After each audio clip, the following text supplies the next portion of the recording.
હે WhatsApp guys, કેમ છો બધા?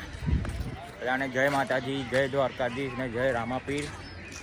તો આજે આપણે બ્લોગમાં બતાવીશું ટોપ લોકેશન જ્યાં તમે ફોટો શૂટ કરી શકો છો જ્યારે પણ તમે દ્વારકા આવતા હોય ત્યારે. તો આપણી પહેલી લોકેશન છે આ. અહીંયા આગળ તમે ઊભા રહીને ફોટો પડાવી શકો છો. અહીંયા કેમેરાથી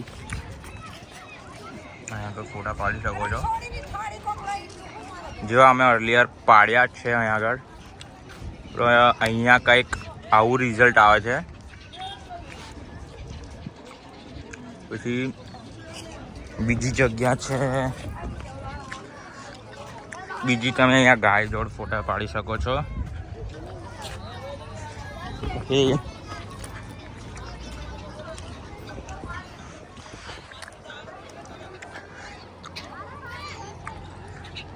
પછી તમે અહીંયા નદીમાં બી પાડી શકો છો, ગોમતી નદીમાં, જેમાં પાણી બપોરે જતું રહે છે, સીધું રાત્રે આવે છે. જો અમે છે લાસ્ટ ટાઈમ આવ્યા હતા તો અહીંયા ફોટા પાડ્યા હતા.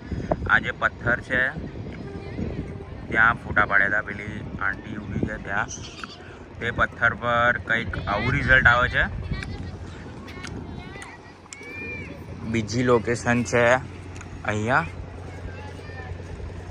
ત્યાં બી અમે પાડ્યા હતા.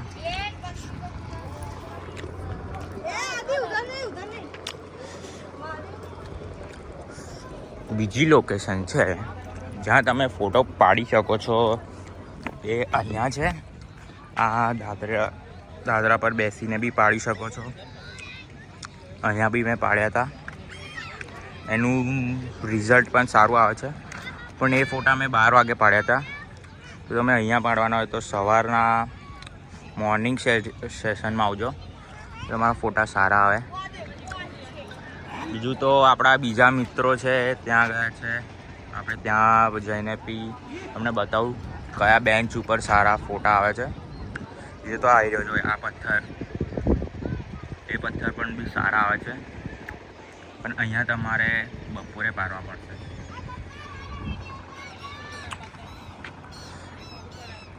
જોઈ લો આ નદીનો વ્યૂ.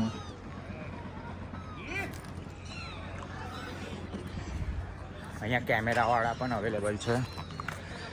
અહીં તમને એ પોઝ પણ બતાવશે અને ફોટો બી પાડી આપશે.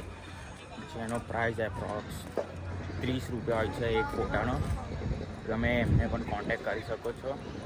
બીજી લોકેશન આપણી ત્યાં બી છે, તમે પિક્ચર ક્લિક કરી શકો છો. તો વેટ, ત્યાં જઈને જ તમને બતાવું. ત્યાં સુધી બીજી લોકેશન આપણી કંઈક આવી નહીં આવી રહી. આ બોકડે બેસીને બી મંદિરનો સારો વ્યૂ એવો આવે છે. તો અહીંયા બેઠા બેઠા પણ તમે પડાવી શકો છો. અહીંયા પણ મેં પડાયેલા છે. એનું રિઝલ્ટ કંઈક આવું છે. આ બાકડો જેવા તમે એન્ટર થાવ છો દ્વારકાની અંદર, એ આ રસ્તા પર આ સર્કલની સામે આ સાઈડ અહીંયા બી પડાવી શકો છો. વાહ, જરૂર અહીંયા આગળ ફોટા પડાવજો. ત્યાં સુધી આપણે છીએ બીજી લોકેશન પર. ત્યાં સુધી શું નહીં કરું.